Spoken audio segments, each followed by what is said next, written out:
सामीन कराम, आप सुन रही हैं एक दिलचस्प उर्दू कहानी जिसका नाम है कलंदर ज़ात।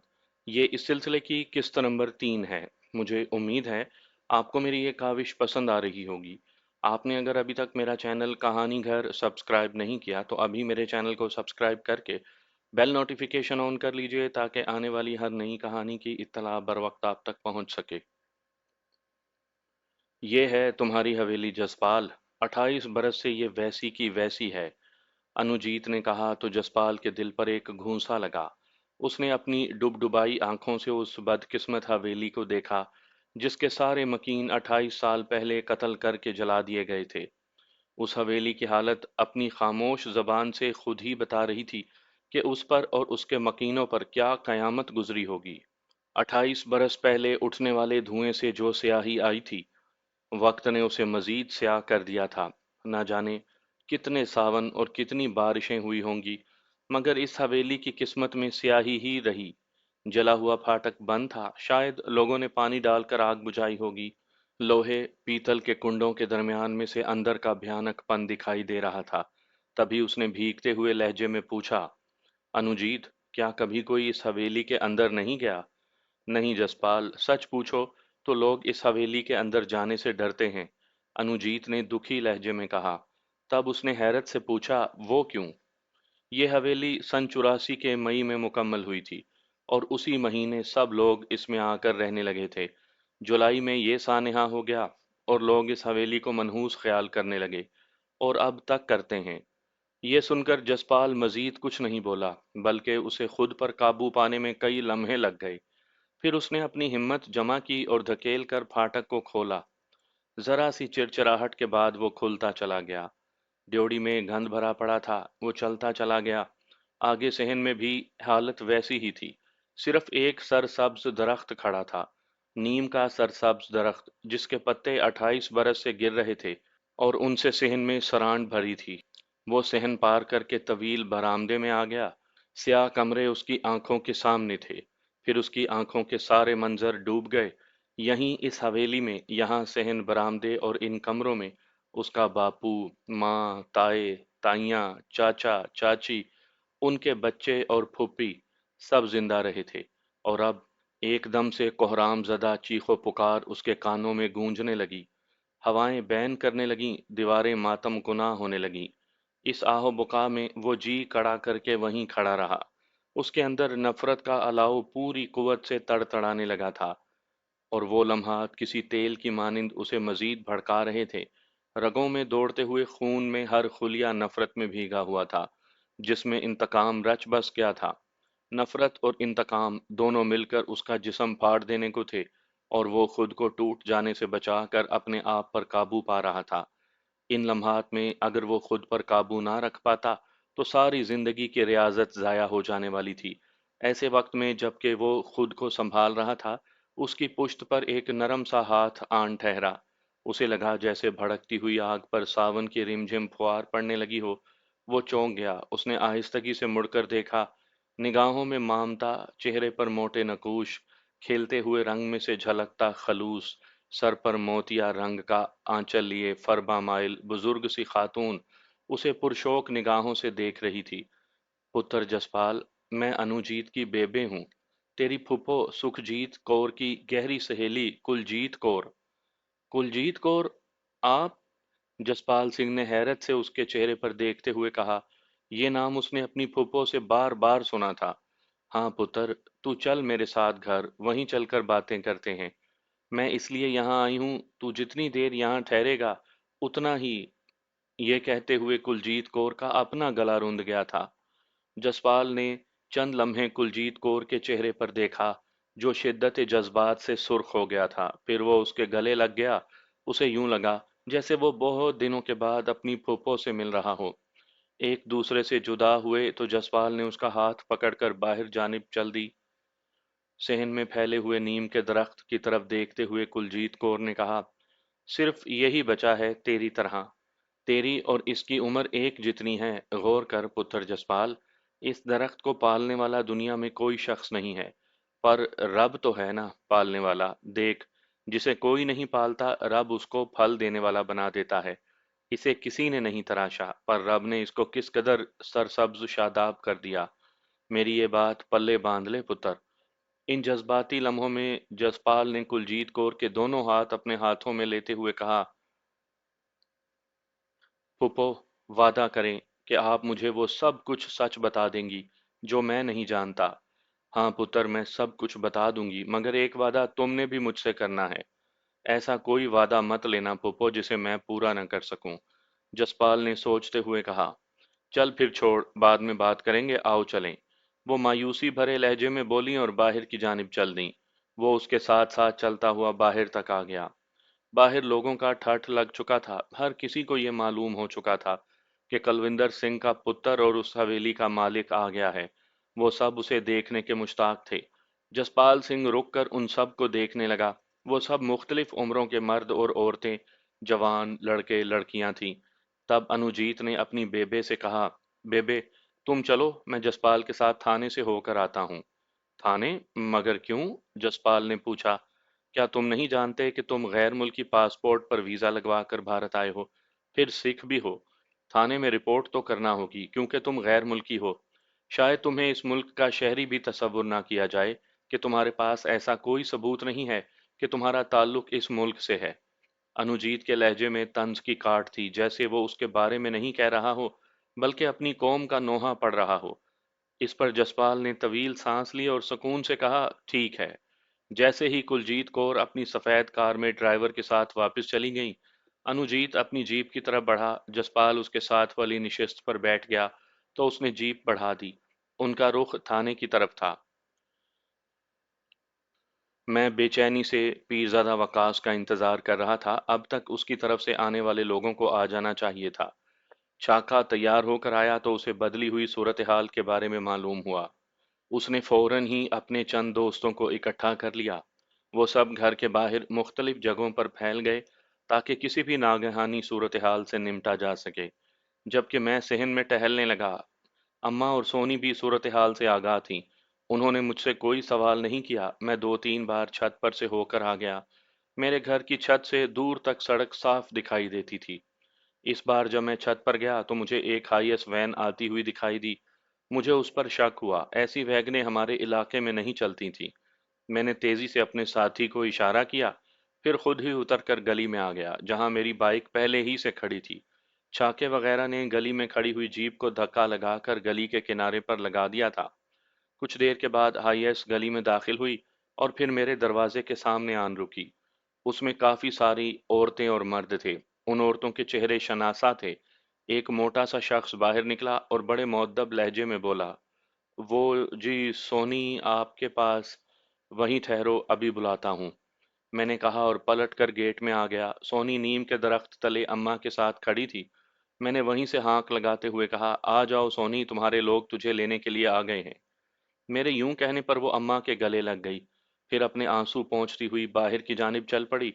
तब मैंने उसे रोकते हुए कहा, रुक जाओ। वो ठिठक कर खड़ी हो गई। मैंने अम्मा से कहा, अम्मा, इसके वो कपड़े जो ये पहनकर यहाँ आई थी वो तो दे दो इसे। अम्मा को जैसे होश आ गया, वो पलटी और चंद मिनटों में एक बड़ा सारा शॉपिंग बैग लाकर सोनी को दे दिया। उसने अम्मा की तरफ देखा और फिर तेजी से मेरी जानिब लपकी। उस पर निगाह पड़ते ही वैगन में मौजूद लोगों की जान में जान आ गई। सोनी मेरे सामने खड़ी मेरे चेहरे पर देख रही थी। उसका अंदाज यूं था कि जैसे मेरा चेहरा अपनी आंखों में जज़ब कर रही हो। फिर आहिस्तगी से बोली, जमाल, मैं तुझे हमेशा याद रखूंगी और तेरा इंतज़ार करूंगी, जब चाहे आजमा लेना। मैं उसे कहना चाहता था कि जाओ, ये डायलॉग बाजी मत करो, जाने वाले कहाँ पलट कर देखते हैं। मगर वो मेरा रद्द-ए-अमल देखे और मेरी बात सुने बगैर वैन की तरफ बढ़ी और उसमें सवार हो गई।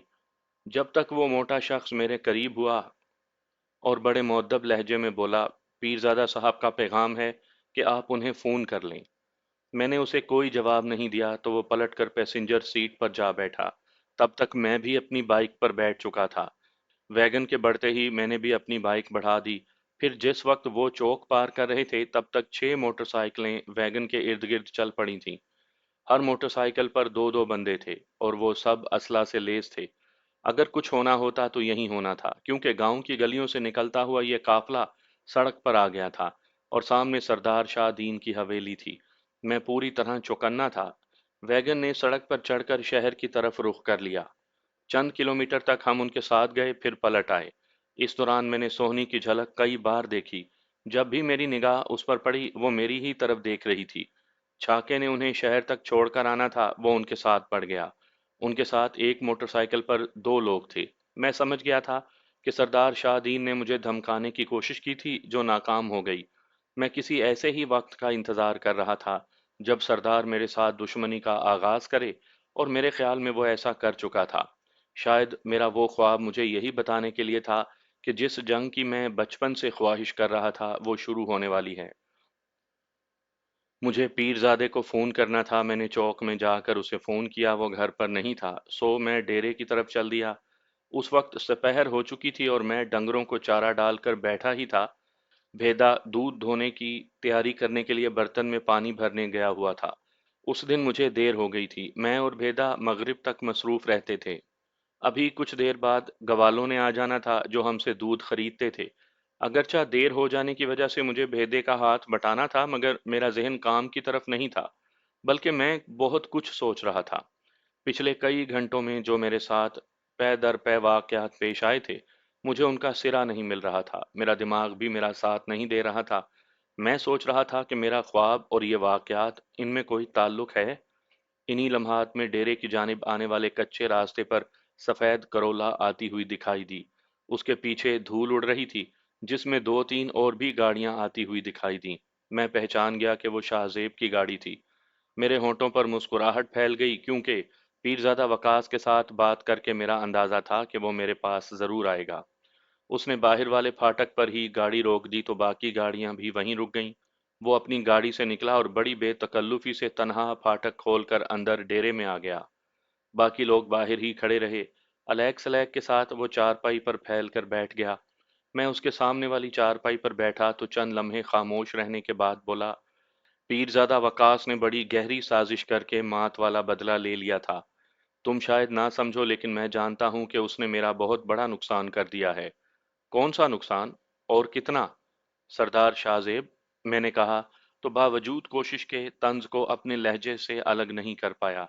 तभी वो तासुफ से बोला, ये नुकसान रुपए पैसे का नहीं जमाल। उसने जो मेरे खिलाफ तेरे दिल में शक का जहर उतार दिया है ना, ये बहुत बड़ा नुकसान है। ये नोटों से पूरा करना भी नामुमकिन है। मैं समझता हूँ सरदार जी, कौन क्या कर रहा है। इतनी अकल है मुझ में। मैंने उसके चेहरे पर देखते हुए कहा, जहां अफसोस भरा तासुर फैला हुआ था। मेरी बात सुनकर वो धीमे लहजे में बोला, अकल ही तो नहीं है तुझे, वरना तू भी वक्त के साथ चलता। आज तेरा शुमार अक्खड़ और बदमिजाज लोगों में ना होता। तूने पता नहीं अपने लिए क्या म्यार बनाया हुआ है कि तुझे कोई बंदा पसंद ही नहीं आता। मसलहत से तू काम ही नहीं लेता। एक मसलहत ही तो नहीं आती मुझे। मैं क्यों ऐसे बंदे को पसंद करूं जो मुझे अच्छा नहीं लगता। और जहां तक वक्त की नज़ाकत का ख्याल है ना शाहजेब, जो हमलावर मेरे घर पर चढ़ दौड़े थे, उन्हें अगर लम्हों का वक्त भी दे देता ना, तो वो मुझे मार कर वहीं फाटक पर फेंक जाते, जहां अभी तक उनकी जीप खड़ी है। उन्हीं बंदों का तो पता नहीं चल रहा कि वो कौन थे। हमेशा अधूरी बात ही उलझन पैदा करती है जमाल। कोई एक बंदा भी उनका पकड़ लेते ना तुम, तो आज यहाँ आकर तुमसे बात ना करना पड़ती। तुझ पर सारा कुछ खुद ब खुद खुल जाता। तेरे अंदर जो शक का नाग फुंकारने लगा है ना, ऐसा ना होता। वो इस तरह तशवीश से बोल रहा था कि जैसे वाकयातन बहुत बड़ा नुकसान हो गया हो। सोचने वाली बात यह है, मैंने तुमसे कोई बात नहीं की, कोई गिला, कोई शिकवा, ना कोई शिकायत। और शाहजेब, ना ही तुम पहुंचे हुए बाबा हो कि मेरे अंदर बैठे शक के नाग को फुंकारते हुए देख रहे हो। बात क्या है सरदार, जरा खुल के बोलो। मैंने उसकी तरफ देखते हुए तजस्सुस से पूछा, तो वो गुस्से से बोला, सारी कहानी मुझे पीरजादा वकास ने फोन पर बताई है। उसने ये भी कहा है कि रात होने से पहले पहले उसने अपना बदला ले लिया है। उसने मुझे इस पोजीशन में ला खड़ा कर किया है कि मैं तुझे अपनी सफाई भी नहीं दे सकता, और ना तुझे बावर करवा सकता हूं कि ये सारा कुछ उसी का किया धरा है। उसने साजिश की है मेरे खिलाफ, तुझे भड़काने के लिए। मैं एतराफ़ करता हूं जमाल कि वो इसमें कामयाब है। ठीक है, मान लिया सरदार जी कि ऐसा ही हुआ होगा, लेकिन इस वक्त मेरे लिए क्या हुक्म है? मैंने पुरसकून लहजे में पूछा। सिर्फ इतना कि मेरी तरफ से या फिर हवेली वालों की तरफ से अपना दिमाग खराब मत करना। सच ये है कि उसने अपने गुंडे भिजवाए, اور وہ कामयाब अगर हो जाते तो वो अपना बदला ले लेता कि हमारी जो इलाके से लड़की उठा कर ले गया है, और अब नाकाम हुआ तो हमने अपने हाथों से लड़की उसे दी, अपनी हिफाजत में लड़की को शहर तक छोड़ा। गौर करो, उसकी साजिश कामयाब है, वो तासुफ से बोला।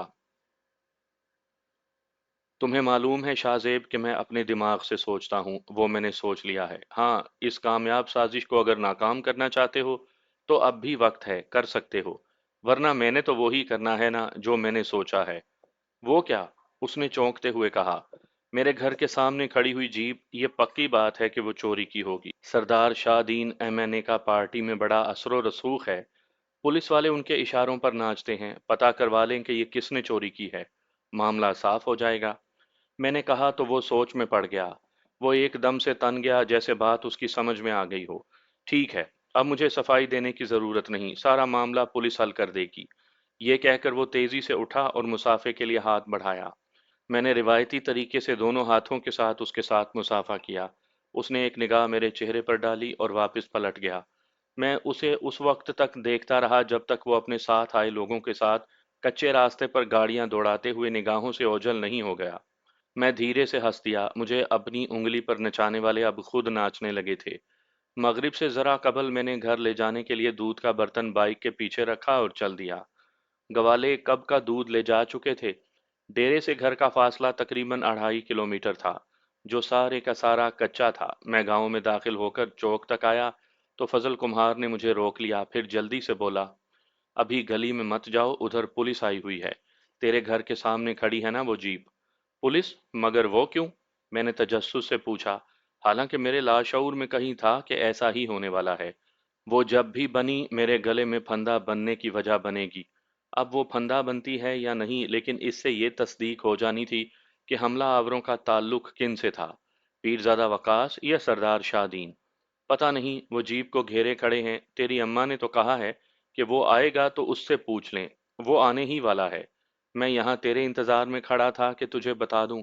उसने एहसान जिताने वाले अंदाज में कहा तो मैंने उसे जवाब नहीं दिया, बल्कि आगे बढ़ गया। मैं भी शिद्दत से ये जानना चाहता था कि वो जीप किसकी है। गली में पुलिस वाले खड़े थे, दो पुलिस वैन, एक जीप और जदीद मॉडल की दो कारें भी थीं। मैंने बेधड़क अपनी बाइक उनके पास रोक दी। मुझे देखते ही वो अलर्ट हो गए। मैंने दूध का बर्तन उतारा ही था कि मुझे लगा जैसे वो मेरे गिर्द घेरा तंग कर रहे हैं। तभी एक अधेड़ उम्र एसएचओ ने मुझे सर से पांव तक देखा। मैंने इस दौरान उसके सीने पर लगे बैज पर उसका नाम अफजल रंधावा पढ़ लिया था। उसका लहजा करख्त था। तुम जमाल हो और ये घर तुम्हारा है? हाँ, मैं ही जमाल हूँ और ये मेरा ही घर है। खैरियत? मैंने पुरसकून लहजे में कहा। हम तुझे गिरफ्तार करने के लिए आए हैं, चलो हमारे साथ। वो बड़े रोब से बोला। क्यों? मुझे गिरफ्तार क्यों करना है? मैंने तजस्सुस से पूछा। अभी लफ्ज मेरे मुंह ही में थे कि पुश्त से मेरी गर्दन पर जोरदार घूंसा पड़ा। एक लम्हे के लिए मेरी आंखों के सामने तारे नाच गए। मैं एकदम से भुन्ना आ गया। लाशऊरी तौर पर जो दूध वाला बर्तन मेरे हाथ में था, मैंने घुमाकर अंदाजे से एक बंदे के सर पर दे मारा।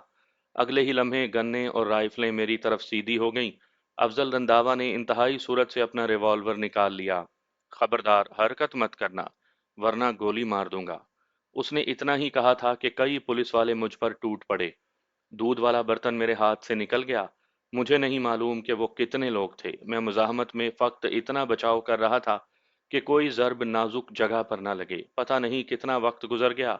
वो ना जाने कितने थे जो मुझे पीटते रहे। मैं बेदम सा होने लगा। मुझे कुछ भी सुझाई नहीं दे रहा था। ऐसे में मुझे किसी ने कमर से पकड़कर जमीन से उठा लिया। अगले ही लम्हे कई हाथ मेरी तरफ बढ़े। उन्होंने किसी बोरी की मानिंद पुलिस वैन में मुझे फेंक दिया। तब मुझे अपने सर पर शदीद चोट का एहसास हुआ। फिर मैं दुनिया और माफिया से बेखबर होता चला गया। नाम? पुलिस चौकी में तैनात मोटे सिख ऑफिसर ने अपने सामने खड़े जसपाल के चेहरे पर देखते हुए तंज आमेज लहजे में पूछा। जसपाल सिंह, उसने पुरसकून लहजे में कहा। बाप का नाम? उसने यूं तहकीर आमेज लहजे में पूछा, जैसे बाहर से आने वाले किसी सिख के बाप का कोई नाम नहीं होता। आजहानी कलविंदर सिंह। एक बार फिर उसने लहजे को पुरसकून रखा था। यहाँ किसके पास आए हो और क्यों? इस बार पुलिस ऑफिसर के लहजे में शक का जहर घुला हुआ था।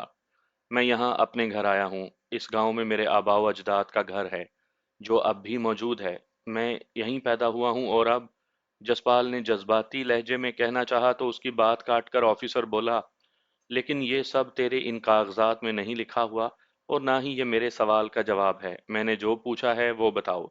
मोटे ऑफिसर ने इंतहाई हकारत और हितकामेज लहजे में उकताते हुए कहा। उस पर जसपाल ने गहरी सांस ली और समझौता करने वाले अंदाज में बोला, मैं अनुजीत सिंह के पास आया हूँ, ये मेरा दोस्त है। उसने जरा फासले पर बैठे अनुजीत की तरफ इशारा करते हुए कहा।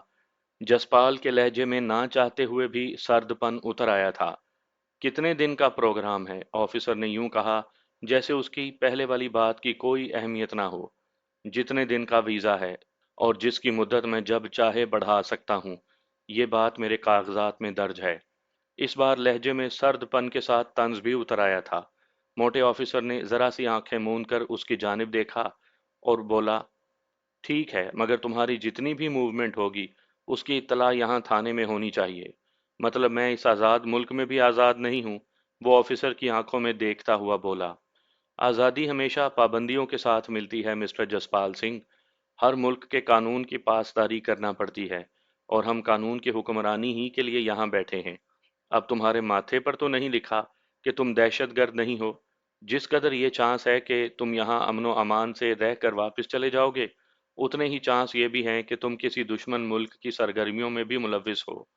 सिख ऑफिसर ने हकारत, तंज और उकताहट में कहा, आप ठीक कहते हो ऑफिसर। हर कौम, हर मुल्क, हर महकमा और हर बंदे का अपना एक तासुर भी होता है। उसकी अपनी कौमी रिवायात भी होती हैं।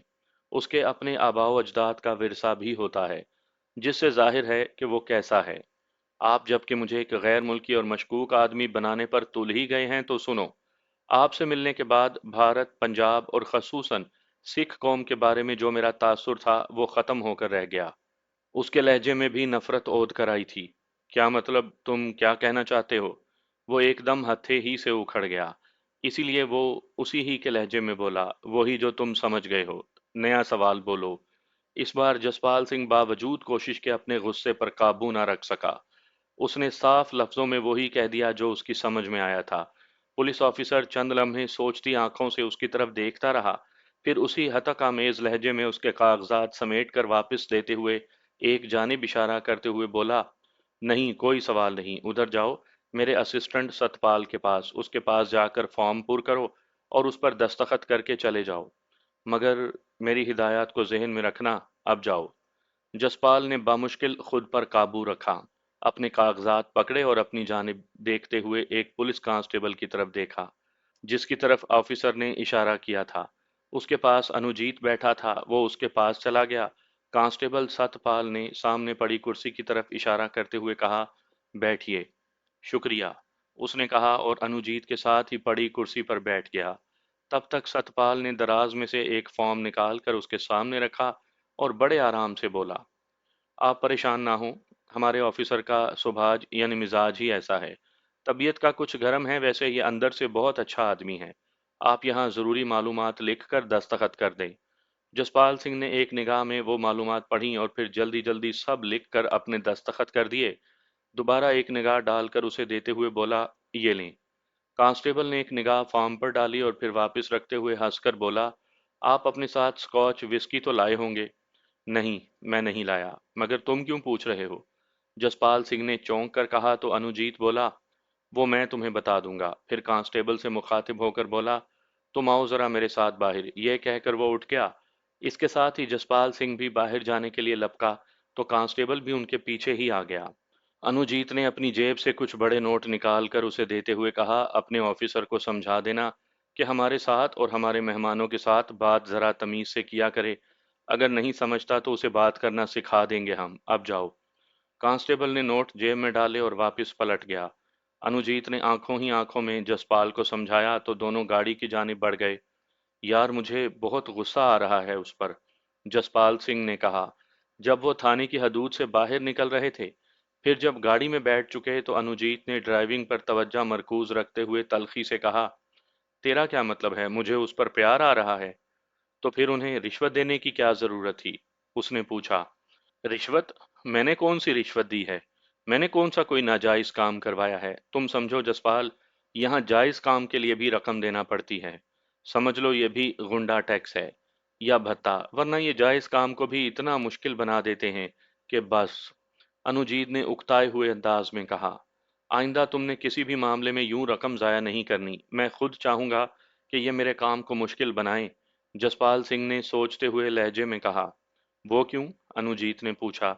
ये मैं तुम्हें वक्त आने पर बता दूंगा, जसपाल सिंह ने कहा और सामने देखने लगा। इस पर अनुजीत खामोश हो गया। उस वक्त सूरज गरूब होने में थोड़ा ही वक्त था जब वो पुलिस चौकी से निकले। मेरे हवास बेदार हुए तो मैं एक अंधेरे कमरे में था। फिर कुछ देर के बाद मुझे रोशनी का एहसास होने लगा। मुझे अपने गिरदो पेश का एहसास हुआ तो देखा कि कुछ पुलिस वाले खड़े थे और मैं फर्श पर चित लेटा था। एक पुलिस वाले के हाथों में पानी की बोतल थी, जिससे वो मेरे चेहरे पर पानी फेंक रहा था। बावजूद ख्वाहिश के मैं अपने हाथों को हरकत नहीं दे सका। मैंने अपनी तरफ से चीख कर कहा था कि मुझ पर पानी मत फेंको, लेकिन मेरे लबों से एक लफ्ज तक अदा नहीं हो पाया। मुझे यूं लगा कि जैसे मैं पत्थर का बन गया हूं। फिर आहिस्ता आहिस्ता मुझे होश आने लगा, यहाँ तक कि मुझे इर्द गिर्द की आवाजें साफ सुनाई देने लगीं। ओए, होश नहीं आया इस बहन? किसी ने करख्त अंदाज में पूछते हुए निहायत गलीज अंदाज में गाली दी। तभी मेरे करीब ही से आवाज आई, बस आ ही गया है जी। तो ले आओ फिर इसे। इतना कहने के बाद गालियों की एक लंबी फहरिस्त थी, जिसे बर्दाश्त करना इंतहाई नामुमकिन था। मेरे बदन में आग भड़क गई। मेरे होश करने पर उन्होंने मुझे जबरदस्ती उठाया और चंद कदम के फासले पर बैठे हुए अफजल रंधावा के सामने पेश कर दिया। उसने मेरी तरफ देखा और कुर्सी की टेक छोड़कर बोला, ओए, अब जल्दी से बक दे, डकैती का माल किधर है? मैं उस वक्त तक पूरे हवास में आ गया था, इसलिए अपना आप छुड़वाते हुए बोला, तेरी बहन के घर पड़ा है, जहेज की कमी थी वो पूरी की है। मेरे इस तरह कहने पर वो बुरी तरह चौंक गया। हैरत से चंद लम्हे मेरी तरफ देखता रहा। फिर बजाय भड़कने के उसी करख्त लहजे में यूं बोला जैसे मैंने कुछ भी ना कहा हो, जीप तेरे घर के बाहर से बरामद हो गई है। ये मेरे सामने चौधरी हफीज बैठे हुए हैं। इनके बेटे से गाड़ी छीनी गई थी। जो माल, उसने कहना चाहा, मगर मैंने टोकते हुए कहा, अगर कोई तेरी बीवी मेरे घर के सामने ला कर छोड़ दे, तो क्या तू उसे भी मैंने ही अगवा किया है? ओए, ज्यादा सयाना ना बन और अपनी जबान काबू में रख, वरना तेरे बदन का हर सुराख बोलेगा कि माल कहाँ है बेगैरत। उसने गुस्से में सुरख होते हुए कहा। मैं रुख फेर कर उस चौधरी हफीज को देखने लगा, जो बड़े ठुस्से से कुर्सी पर विराजमान था। मैंने पहली बार उसे देखा था। ये कौन है और मेरे घर से बाहर जीप तक कैसे पहुंचा? ये सवाल मेरे जहन में गूंज कर रह गए। तब तक अफजल रंधावा ने कहा, इतनी ठुकाई के बाद तुझे अकल आ जानी चाहिए, वरना रात भर तक तेरे जिस्म के रेशे तक उधड़ जाएंगे। ओए सुन, ओए रंधावे, उस जीप पर 6 हमलावर असले समेत मुझे कत्ल करने के लिए आए थे। मैंने उन बुजदिलों को मार भगाया। ये जीप उन लोगों ने वहां छोड़ी और भाग गए। मुझे ना किसी डकैती का पता है और ना मैं किसी माल के बारे में जानता हूँ। यही सच है और यही मेरा बयान है। अब तू जो चाहे कर ले, मेरा बयान यही रहना है। लेकिन ये याद रख, अपनी उतनी ही औकात दिखाना जितनी तू बाद में बर्दाश्त कर सके। मैं इतना कहकर खामोश हो गया। वो हैरत से मेरी तरफ देख रहा था। मैं उसकी आंखों में गुस्से और हैरत की मिली जुली कैफियत देख रहा था। चंद लम्हे यूं ही गुजर गए। वो इंतहाई गुस्से में बोला, तू बोल कहाँ से रहा है? मुझे तो तू इतना बेवकूफ नहीं लगता कि तुझे ये मालूम ही ना हो कि तू कहाँ खड़ा और किससे बात कर रहा है। तू मेरी औकात देखना चाहता है तो फिर देख, मैं दिखाता हूँ तुझे अपनी औकात। ये कहकर उसने चौधरी हफीज की तरफ देखा। चौधरी साहब, आज आप जाएं, मैं इसे जरा बात करना सिखा लूं। कल आप तशरीफ लाएं, मैं जीप आपके हवाले कर दूंगा। जी बेहतर, वो उठते हुए बोला। तभी उसने दूसरे कमरे में मौजूद अपने साथियों को चलने का इशारा किया और थाने से निकलता चला गया। तभी अफजल रंधावा ने अपने करीब खड़े पुलिस वालों से कहा, ओए ले जाओ इसे और छितरोल करके समझाओ कि बोलते कैसे हैं। आज रात कोई डकैती, कोई माल बरामद करवाने की जरूरत नहीं है। मरता है तो मर जाए, मैं संभाल लूंगा। क्यों, तुम्हारे यहाँ मुर्दों के साथ रिश्ते जोड़ते हैं? कौन सा रिश्ता देगा मुझे? मैंने इंतहाई नफरत से तंजिया अंदाज में कहा तो वो गुस्से में पागल हो गया। मैं उसे जिस कदर गुस्सा दिलाने की कोशिश कर रहा था, मेरी हर कोशिश बेकार जा रही थी। वो मेरा इरादा भांप गया था, या कुदरती तौर पर वो कुछ नहीं कर रहा था जो मैं चाह रहा था। इस बार जो मैंने कहा तो वो वाकयातन गुस्से में अपने हवास खो बैठा और पूरी कुवत से मुझे थप्पड़ मारने के लिए लपका। यही वो मौका था जिसके लिए मैं कोशिश कर रहा था। उसका दायां हाथ ऊपर उठा हुआ था, बाएं हाथ की भिंची हुई मुट्ठी कमर के पीछे थी। वही एक लम्हा था। मैंने आगे बढ़कर उसके रिवाल्वर पर हाथ डाल दिया, दूसरा हाथ उसकी मुट्ठी वाले बाजू पर डाला और चश्मे जदन में घूमकर उसकी गर्दन में बाजू हाइल कर दिया। वो एकदम से ठिठक गया और फिर वहीं साकित हो गया। मैंने रिवॉल्वर के वजन से अंदाजा लगा लिया था कि वो खाली नहीं है, बस सेफ्टी कैच नहीं हटा हुआ था। मैंने उसकी आंखों के सामने रिवॉल्वर लाकर सेफ्टी कैच हटा दिया और सर्द लहजे में बोला, ये है तेरी औकात। अब चल वहीं ले चल जहां से तू मुझे लाया था, वरना तू तो मरेगा ही, बाकी का मुझे पता नहीं। देख, गोली नहीं चलाना, मैं तुझे ले चलता हूँ, चल, उसने तेजी से कहा और बाहर जाने को तैयार हो गया। करीब खड़े सिपाही इस सूरत हाल से हवास बाख्ता हो गए थे। उनमें से एक तेजी से बाहर की जानिब भागा। मैं नहीं जानता था कि वो क्या सोचकर भागा था, चाहे इंतहाई गुस्से में ही सही, मगर मैं खामखा खुद को मुजरिम साबित करने जा रहा था। मेरा लाशऊर मुझे ऐसी हरकत करने से बाज रख रहा था, मगर वो वक्त ऐसा नहीं था कि मैं जरा सी भी कमजोरी दिखाऊं। बाद में जो होता वो मैं भुगत लेता। इस वक्त जो उन्होंने मुझे जलील करके पकड़ा था, उसने मेरा दिमाग घुमा के रख दिया था। मैं रंधावा को काबू किए जब अंदरूनी कमरे से बाहर बरामदे में आया, तो पूरे थाने में लोग हम दोनों का तमाशा देख रहे थे। उनमें पुलिस वाले भी थे और सिविलियन भी। कुछ जज्बाती पुलिस वालों ने अपनी गन्नें सीधी की और कुछ गैर इरादी तौर पर हमारी जानिब लपके, मगर अफजल रंधावा ने हाथ के इशारे से मना कर दिया। इससे पहले कि मैं बरामदे की दो चार सीढ़ियां उतरकर सहन अबूर करता और फिर बाहर निकलता, थाने में आगे पीछे दो गाड़ियां तेजी से आन रुकीं। सफेद रंग की कार में शाहजेब बाहर निकला। वो मेरी जानिब हैरत से देख रहा था, उसके चेहरे पर मुस्कुराहट थी। मेरी तवज्जो बटी और शायद उस पर अफजल रंधावा ने मेरी गिरफ्त को ढीली महसूस किया, इसलिए मेरा बाजू अपनी गर्दन से हटाने की तेजी से कोशिश की। मैंने उसे मजीद दबा दिया, यहाँ तक कि उसकी आंखें बाहर को उबल पड़ीं। ये लम्हों में हुआ था। दूसरी गाड़ी फोर व्हील जीप थी, जिसके शीशे काले थे। उसमें से पीरजादा वकास बाहर निकला। वो मेरी तरफ इंतहाई दिलचस्पी से देख रहा था। उसके चेहरे पर एक इस्तेहजाइया मुस्कुराहट थी। तभी शाहजेब ने ऊंची आवाज में कहा, छोड़ दे जमाल इसे, मैं आ गया हूं। अब ये तुझे हाथ भी नहीं लगा सकते। मैंने अफजल रंधावा को छोड़ने में जरा सा तवक्कुफ किया था। शायद इसलिए पीरजादा वकास पुरसकून मगर भारी लहजे में बोला, अब छोड़ भी दे यार, ये रंधावा अपना ही बंदा है। मैंने एकदम से उसे छोड़ा तो वो खांसने लगा। मैंने रिवॉल्वर के चैम्बर में से गोलियां निकाली और खाली रिवॉल्वर उसके होलिस्टर में डालने के बजाय उसकी जानिब बढ़ा दिया, जिसे उसने आराम से पकड़ लिया। उसके अंदाज में शर्मिंदगी का भरपूर तासुर था। मैं बाहर की जानिब नहीं लपका, बल्कि वापस मुड़ा और एसएचओ के कमरे में जाकर एक कुर्सी पर बैठ गया। मेरे पीछे पीछे वो भी आ गए। इस बार रंधावे की जुरत नहीं हुई कि वो मेरी जानिब टेढ़ी आंख से भी देखे। मेरे दाएं जानिब पीरजादा वकास और बाएं तरफ शाहजेब आकर बैठ गए। क्यों पकड़ कर लाए हो इसे? शाहजेब ने बज़ाहिर सकून से पूछा था, लेकिन उसके लहजे में भी गुस्सा था।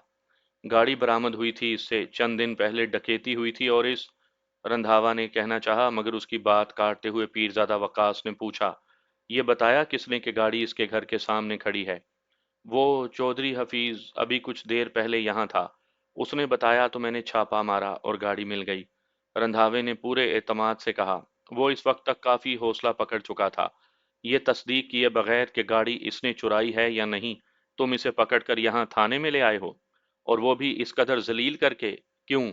इसका जवाब दो, शाहजेब ने गुस्से में कहा। सच क्या है वो बोलो इंस्पेक्टर।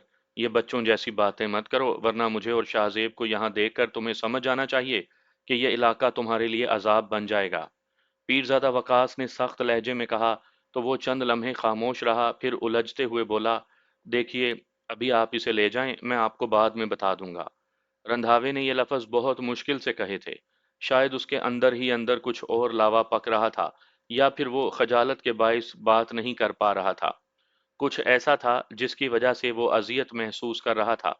मैंने उसकी अजियत में इजाफा करने की खातिर कहा, दरअसल ये जो हमारा सिस्टम है ना, इसमें बेचारे पुलिस वाले भी क्या करें। जागीरदारों, वडेरों, सियासी लीडरों और सरकारी अफसरों की हिफाजत करते करते इनमें गुलामी की आदत आ चुकी है। ये ताकत की जबान समझते हैं या रिश्वत की। انہیں صرف غریبوں پر تشدد اور مظلوموں پر ظلم کرنا آتا ہے، ورنہ یہ مجھے میرے گھر کے سامنے یوں ذلیل کر کے نہ لاتا۔ پتہ نہیں اس نے کس کی غلامی کی ہے۔ رندھاوے بول دے، کس کی غلامی کی ہے تو نے؟ میرے لہجے میں طنز کی کاٹ کچھ زیادہ ہی آ گئی تھی۔ میرا اگلا ہوا زہر برداشت کرتے ہوئے اس نے تحمل سے کہا، تیری طرح جو خام خواہ اپنی جرت دکھاتے پھرتے ہیں نا، جب ان کی چمڑی ادھرتی ہے تو پہچانے نہیں جاتے۔ ان دو معزز لوگوں کی وجہ سے میں تمہیں چھوڑ رہا ہوں۔ اب اپنی زبان کو لگام دے۔ افضل رندھاوا اپنی مزید بے عزتی برداشت نہیں کر سکا۔ تبھی پیرزادہ وقاص بولا، میرے سوال کا جواب نہیں دیا انسپکٹر۔ تم نہیں جانتے تیری خاموشی سے علاقے میں کتنی بڑی الجھن پیدا ہو سکتی ہے۔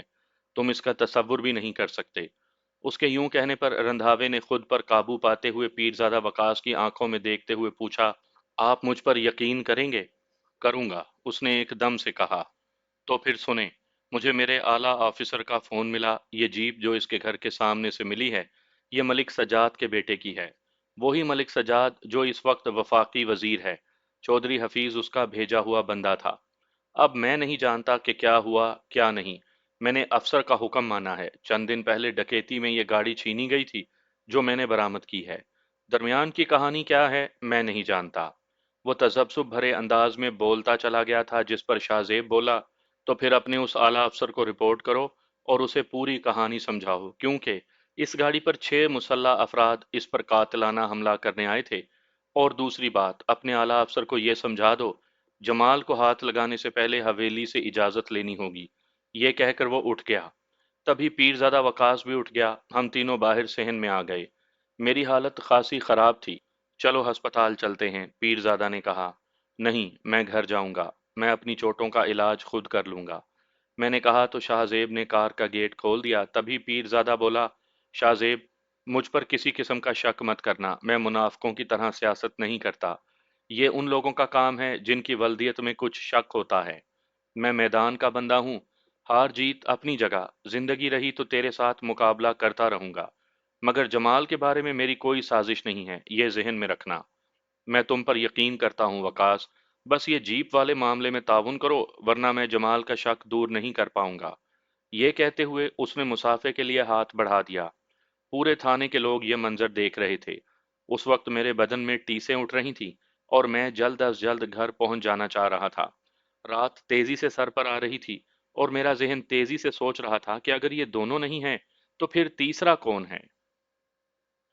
وہ پھر وہیں پر آ گئے جہاں سے انوجیت نے اپنا گھر دکھایا تھا۔ گاڑی پکی سڑک سے اتر کر پختہ راستے پر چل پڑی۔ کچھ ہی فاصلے پر وہ سرخ اور سفید حویلی نما کوٹھی دکھائی دے رہی تھی۔ جسپال سنگھ کا دماغ ابھی تک گرم تھا۔ اسے پولیس چوکی میں آفیسر کی باتیں بہت ہی بری لگی تھیں، مگر اس کے ساتھ ہی لاشعوری طور پر اس کے دماغ میں بہت سارے سوالات جنم لینے لگے تھے۔ یہ ایک طرح سے اچھا ہی ہوا تھا کہ اسے اس نہج پر سوچنے کا موقع مل گیا کہ یہاں بھارت میں اس کی حیثیت کیا ہے۔ ہر سوال اپنی توجہ چاہ رہا تھا، لیکن وہ وقت نہیں تھا کہ اس پر سوچ سکتا۔ وہ پوری توجہ سے اس پر غور کرنا چاہ رہا تھا۔ گھر بہت قریب آ گیا تھا۔ جیسے ہی گاڑی گیٹ کے سامنے رکی، چوکیدار نے گیٹ کھول دیا۔ اوئے، تو نے ہارن تو دیا نہیں؟ اور جسپال سنگھ نے یوں ہی کہا، یار اندر ہمارا انتظار ہو رہا ہے اور جس راستے سے ہم آئے ہیں وہ چھت سے صاف دکھائی دیتا ہے۔ او، تبھی کہوں، جسپال کے چہرے پر بشاشت اتر آئی تھی۔ کوٹھی کے اندر بڑا سا لان تھا جس کے گرد ایک سیاہ سڑک بڑے سارے پورچ سے ہو کر دوسرے گیٹ تک گئی تھی۔ انوجیت نے گاڑی پورچ میں روکی تو سیاہ داخلی دروازہ کھل گیا جس کے درمیان کلجیت کور کھڑی تھی۔ اس کے ہاتھ میں ایک بڑا سا تھال تھا۔ وہ گاڑی سے اتر کر ان کی جانب بڑھا۔ کلجیت کور نے کٹوری میں پڑا تیل دروازے کی جانب دونوں جانب ڈالا اور اس کی نظر اتار دی، اور پھر وہ تھال قریب کھڑی لڑکی کو تھما کر جسپال کو گلے لگا لیا۔ آ پتر، دھن بھاگ ہمارے کہ تو نے اس گھر میں اپنا قدم رکھا۔ پھر وہ راہداری کی جانب چل پڑے۔ ڈرائنگ روم میں کچھ لوگ موجود تھے، جن میں کچھ مرد اور زیادہ خواتین تھیں۔ وہ سب بڑی عمر کے تھے۔ اس نے سب کو ہاتھ جوڑ کر فتح بلائی، جس کا سبھی نے جواب دیا۔ پھر اس نے مرد حضرات سے ہاتھ ملایا، خواتین سے پیار کیا۔ تبھی گلجیت کور نے کہا، ادھر آ پتر، ادھر میرے پاس بیٹھ۔ ایک صوفے کی جانب اشارہ کرتے ہوئے وہ خود بھی بیٹھ گئی تھی۔ اس کے بیٹھتے ہی کلجیت کور نے کہا، یہ سب تیری آمد کا سن کر بہت خوش ہوئے تھے۔ ये सब तेरे बापू और माँ के मिलने वाले हैं। शायद इस मुलाकात में तू इनके नाम भी याद ना रख सके, मगर ये तेरे लिए यहाँ पर हैं। हम सब तेरी आमद पर बहुत खुश हैं। एक ख्वाब था जो पूरा होता हुआ लगता है। बहुत शुक्रिया जी आप सबका। आप सब मेरे वालदैन के मिलने वालों में से हैं, तो मेरे लिए उतने ही मोहतरम हैं जितने मेरे वालदैन। इस इज्जत अफजाई पर मैं आपका एहसान मानता हूँ। जसपाल सिंह ने फिर से हाथ जोड़ते हुए कहा। तभी एक बुजुर्ग शख्स ने कहा, ओ देख भई काका, तूने वैंकूवर से भारत तक का एक तवील सफर किया और सुबह अमृतसर पहुंचा, फिर यहाँ तक तूने एक लंबा सफर किया। तू ऐसे कर, फ्रेश हो जा, फिर खाना खाकर आराम करना। तू भी यहाँ और हम भी यहाँ मिलते रहेंगे, बातें होती रहेंगी। सभी ने उसकी बात से इत्तफाक किया। उन्हीं लम्हात में अंदर की जानिब से एक लड़की नमूदार हुई। दराज कद, कोमल सी, गुलाबी गोरा रंग, जिस पर हल्के कासनी रंग के शलवार और हाफ स्लीव कमीज खूब जच रही थी। खुले गले में लंबा सा महीन आंचल दोनों जानिब ढलका हुआ था। स्याह दराज गैसू उसकी कमर तक फैले हुए थे। सफेद नाजुक सा जूता पहने वो बड़े अंदाज से छोटे छोटे कदम उठाती, हाथों में ट्रे पकड़े चलती चली आ रही थी। जसपाल एक लम्हे के लिए देखकर मबहूत सा होकर रह गया। क्या भरपूर हुस्न था। अगरचा उस महाजबी के नकूश तीखे थे, मगर उसके बदन की तरह हर खत इस तरह मुनासिब था कि हुस्न खुद ब खुद छलक रहा था। पंजाब का हुस्न, मोटी आंखें जो काजल की मानिंद स्याह भंवरा थी, भारी पलकें, तीखी तलवार नाक, पतले रसीले होंठ और दाएं गाल में डिंपल। वो उसे देखता रह गया। उसने ट्रे मेज पर रखी तो जदीद परफ्यूम की महक ने एकदम से उसे फ्रेश कर दिया। वो उसे इतने करीब से देखकर निहाल हो गया था। ये लस्सी जी आपके लिए, उसने आहिस्तगी से कहा तो जसपाल को होश आ गया। उसने सामने पड़े हुए बड़े सारे पीतल के गिलास को देखा जो लबालब लस्सी से भरा हुआ था। उसने यूं उठाया जैसे हुक्म मान रहा हो, फिर गिलास होंठों से लगाकर उस वक्त अलग किया जब खाली हो गया। ये हरप्रीत कौर है, अपने अनुजीत से कुछ ही साल छोटी है। कुलजीत कौर ने तारुफ करवाया। जसपाल को एहसास था कि सभी निगाहें उसे देख रही हैं। तभी हरप्रीत ने कहा, आए मैं आपको आपका कमरा दिखा दूं। चलो, जसपाल सिंह ने उठते हुए कहा। वो आगे आगे जा रही थी और जसपाल के जहन में ना जाने क्यों सेहरा में फिरने वाली हिरनी का तस्वुर उभर रहा था। चंचल सी हरप्रीत कौर उसके मन में एकदम से समा गई थी। वो सीढ़ियां चढ़कर दूसरी मंजिल तक गए और फिर एक कमरे में दाखिल होकर हरप्रीत बोली, लो जी जस्सी सिंह जी, ये है आपका कमरा, फिलहाल फ्रेश हो जाएं। ज़रूरत की हर चीज़ यहाँ मौजूद है। फिर भी अगर ज़रूरत महसूस हो तो बहुत सारे नौकर हैं यहाँ पर, आवाज़ दें और बुला लें। तुम्हें तुम्हें आवाज़ दे लूं, तुम उनकी हेड हो, जसपाल सिंह ने शरारत से कहा।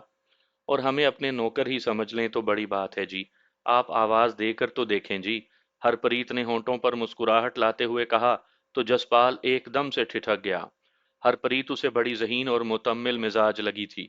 उसे लगा कि शायद उसे मजाक नहीं करना चाहिए था, तब वो बोला, सॉरी हरप्रीत, मैं तो मजाक में। ओ ना जी जस्सी जी, हमें आपका मजाक भी अच्छा लगता है। आप फ्रेश हो जाएं, बातों के लिए बड़ा वक्त है जी। मैं चली, आप जल्दी आ जाएं, मेहमान खाने पर आपका इंतजार करेंगे। ये कहकर वो मजीद कोई बात सुने बगैर कमरे से निकलती चली गई, जबकि जसपाल काफी देर तक उसकी सादगी पर, उसके बात करने के अंदाज में, मासूमियत और उसके हुस्न में खोया रहा।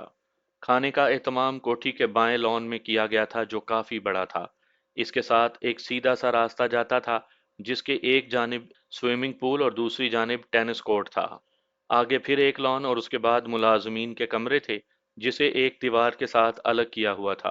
खाने पर ज्यादा गुफ्तगू नहीं हुई, बस उसके सफर और वैंकूवर के बारे में बातें होती रहीं।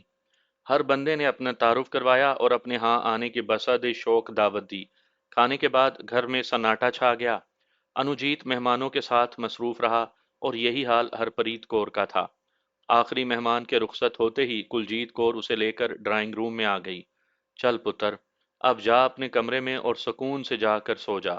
तू बहुत थक गया होगा ना, आराम कर। वो बड़े खलूस और मामता भरे लहजे में बोली।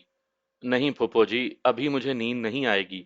हम अभी कुछ देर बैठते हैं, बातें करते हैं, उसने कुलजीत कौर के चेहरे पर देखते हुए कहा। इतने में हरप्रीत और अनुजीत दोनों वहीं आ गए। शायद उन्होंने जसपाल की बात सुन ली थी, इसीलिए हरप्रीत बोली, चलें बैठें, मैं आपके लिए चाय बना कर लाती हूँ। अभी तो इतने मुलाजिम थे यहाँ, जसपाल ने बेसाख्ता कहा। लेकिन खास मेहमानों के लिए खास सेवा अपने हाथों से की जाती है, वो मुस्कुराते हुए बोली। तो चलो, मुझे ये तो मालूम हुआ कि मैं खुद को इस घर का फर्द नहीं, बस मेहमान ही समझूं। अगरचा ये बात जसपाल ने यूं ही मजाक में कही थी, लेकिन कुलजीत कौर ने तड़प कर कहा, ना पुत्र, ना, ऐसे ना कहो। तू इस घर का फर्द ही नहीं, बल्कि इस घर का मालिक भी है। यहाँ बैठ, मैं तुझे समझा दूं। फूफो जी, ये आप क्या कह रही हैं? जसपाल ने तजस्सुस से पूछा और वहीं सोफे पर बैठ गया। हरप्रीत, तू जा और ज्योति से चाय लाने का कह दे, कुलजीत कौर ने कहा, जिस पर वो बोली, जी अभी कह आती हूँ। ये कहकर वो पलट गई।